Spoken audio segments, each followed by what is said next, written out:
guys, welcome back to another walkthrough of an Evan Moor book. So we were sent this book in exchange for our honest review. You guys, we know we use Evan Moor over here. We are no strangers to this company, so I love all their books. So this particular book is the Reading Comprehension for Paired Text for grade 6. I have done walkthroughs of a lot of their books over on my IG. So if you have not seen some of my walkthroughs on of the other books, you can check those out over there on IG. So let's dig deep into this one. So this is a newly revised version of this particular title. And what I do like about Evan Moor is they do take the time to go in periodically and revise a lot of their books to be more appealing to today's times and to today's learner. So there are 8 paratexts in these books, and nonfiction and fiction units, dictionary comprehension activities, as well as writing activities, as well as vocabulary activities, and there is a unit assessment. Now, this book can be stretched across 6th, 7th, and 8th grade. If you are in that time of your season of your homeschool of testing and you want to get your student ready for your state required testing, this would be a good book for you to look at, and I'm going to tell you why. So let's go ahead and jump right into this, and let's take a look at the table of the contents. And as you see, the table of contents is pretty simply laid out for you. It tells you what the introduction is, what you're going to be covering in each one of the reading texts. It also outlines the reading level. The reading level for this particular book is level W through level Y. And at the end of each one of the units, there is a unit assessment.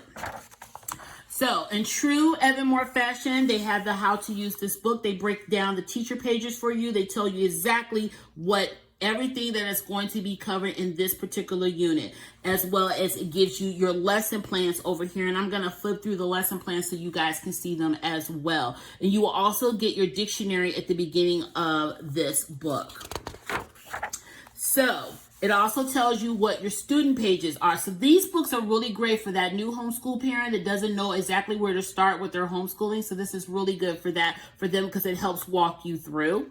And then you have your assessment materials that, of course, that are later on in the book, and it tells you what is the teacher page and what is the student page. Now, here's your dictionary definitions. These are your dictionary words for the entire book. And if you can tell, you have a lot of good vocabulary that is going there. And that is something that you want to always, at this grade level, make sure that you're incorporating more vocabulary into your students' writing so they can get away from that simple writing. So there's also little techniques here to tell you how to be a good reader. So this is a good page for you to go over with your student as you work in. Now, I will tell you that this is the teacher book. Some of Evan Moor books have like a difference between the teacher book, the teacher edition, and the student book. I'm not really sure if this book comes in the student book where it doesn't have all the teacher materials in, but this is the book that they sent me, and this is considered to be a teacher edition book. So, student writing rubrics. I love this. It gives them a checklist on what they can do as far as checking off as they continue to write through this book. Now, let's get into what each one of these units are going to look like. So here you get your unit overview. Gives you your objective, what the question is that your student is going to be answering in this particular unit, what the topics, it pretty much gives you your talking points, everything that you really do need. So let's jump into the lesson plan. So lesson plan, I know this is a favorite for a lot of parents. The lesson plan here gives you a complete outline on how to teach this particular unit. Now, if you have a student like me that's a self-starter, he will probably just know actually what he needs to get done, but this is a good conversational piece for you just to review at the beginning of the week, and you can go over with your student. Oral closed reading activity. So here's your reading comprehension. Here's the questions over here. Here are some sample responses over here. So these are the things that you can do for that learner who doesn't want to really jump into reading right now. These are good conversational pieces that you can just check their overall reading comprehension of what they read about. So here is your very first reading selection here, and it's not very long. You've got a timeline right here for your student. It's got a lot of great detail. And then they jump into their dictionary word. The wonderful thing is that they don't have to go get a separate dictionary. Their dictionary definitions are here. And then they have to write a sentence to demonstrate that they understand what that word means. Then we have how to apply the vocabulary. So they're taking what they learned over here and they're applying it over here and choosing the correct word to go into the sentence. So this is very simply done. And then we have the questions that they can answer. And now here is the writing component. So this is the part where I know a lot of parents are going to be like, okay, well, I want them to write as well. So here is your writing component right here for your students to answer those comprehension questions to make sure they understood what they read, or just pretty much give their opinions as well. And then we have our write about it. Now this part right here I really do like, because we are coming off of using our spine curriculum that we were using for writing this year.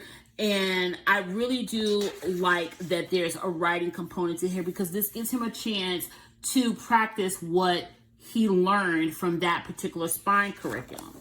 Now, and then you go into your next unit. Now, let me just talk a little bit about the writing component for those people who may have used a particular curriculum that's very popular amongst homeschoolers, is that this one is where if your student has gone through that particular curriculum, and I'm not going to say it, they would be using the unit for summarizing a reference. That is the technique that they will be using for this. And those of you who are interested in what writing curriculum I'm talking about, you can feel free to either hit me up and I will let you know. But those of you who may be familiar with what I'm talking about, this is where that unit 4 summarizing a reference sheet technique is going to come in with your student to start writing. And I know for a fact he's going to see this and he's initially going to go into that type of writing and be able to write his paper without any problems. So let's go ahead and go to the back of the book where you have your answer keys right here. And you got answer keys for everything that the students talked about. And then they give you a piece of paper here for your student to write their essay on. So they have plenty of room there. And, you know, even if you decide that you don't want to write in the book and do the writing selection there, then you definitely can do it on a separate sheet of paper. But I do like that they have graphic organizers, and they have different ones according to each one of the sections that the kids are reading about. Because if you notice, this one looks totally different from the one at the beginning of the book. Right here, this is this graphic organizer. So it gets your students used to the different types of graphic organizers they can use to help create their writing piece. So this book comes in an array of grades. Please get on Evermore's website and check out the grade that works well for you. Evermore has a lot of sample sheets on their website for you to look at as well, so you can compare and decide which one works the best for you. But that's all I have for you today. If you have any questions and if you want to know what curriculum I'm talking about, you can feel free to hit me up directly. And until the next video, I'll talk to you guys later. Bye.